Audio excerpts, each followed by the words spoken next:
Bu yaşımda mən düşmüşəm bu insanlara, yəni ki, taksi aparıb gətirir. Amma yəni qorxumdan gənə gəlirəm ki, gözüm uşağın üstündə olsun. Bir evə girirlər normal yox, ikinci evə girdiyində başlarını örtürlər, çatalan şəkildə girirlər.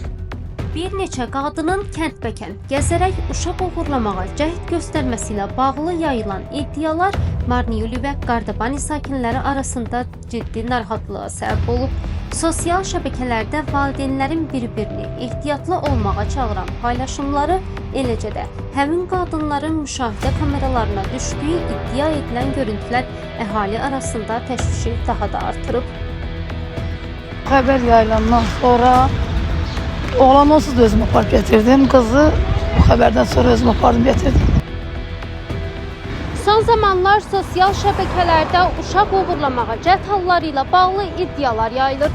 Söz gedən məsələni öyrənmək üçün Marniyuldakı məktəblərə üz tutduq. Uşaqlarının məktəbdən çıxmasını gözləyən valideynlər bizimlə söhbətlər zamanı qeyd etdilər ki, onlar hazırda təşviş içindədirlər və uşaqlarını məktəbə hər gün özləri aparıb gətirməli olurlar. Bu qədər şəbəkələrdə yayıldığına görə, ona görə də ki, uşaqlarını tək buraxa bilmirəm. Hər dəfəsində uşaqlarımın evdə gedib gəlir, artıq qorxularından heç bir zaman getməyiz. Mən özüm ailəmlə barabar çıxırıq, yoldaşım da müəllimədir. Uşaqları barabar gətirib məktəbə qoyuruq və salam. Özü də tavsiyə edirik ki, məktəbdən kənara çıxmayın. Uşaq məhliyə çıxıb oynayanda da dalınla baxırıq, haraya getdi, hardan gəldi. Evdə də tapşırmışam ki, məktəbdən uzağa getmə, taksi gələn kimi taksiyi görəndə onaca yaxın getməz salam, başqa yerə getmə. Deməli biz də bu məsələ haqqında eşitmişik və uşaqlara həmişə məlumat verir, dərsdə məlumat verir ki, ehtiyatlı olmaq lazımdır. Sizə kimsə müraciət edib, pul təklif eləsələr və yaxud da ki, hər hansısa sizə göstərmək istəsələr, siz onların tanımadığınız adamla getməyin. Eşitdiyimə görə Sadaxılda belə bir Molla oğlunda belə bir söhbət gedir.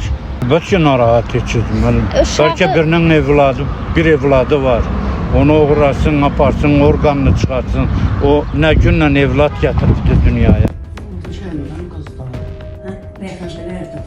İnsan alveri ilə məşğul olduqları iddia edilən həmin qadınların görüntüləri sosial şəbəkələrdə müzakirələrə səbəb olub. Bəzi valideynlər bununla bağlı Aktualci xəbər portalına müraciət edərək narahatlıqlarını ifadə ediblər. İlk öncə girib evin gəlinindən çay istəyib. Ondan sonra çay istəyəndən sonra deyib ki, mən falada baxıram.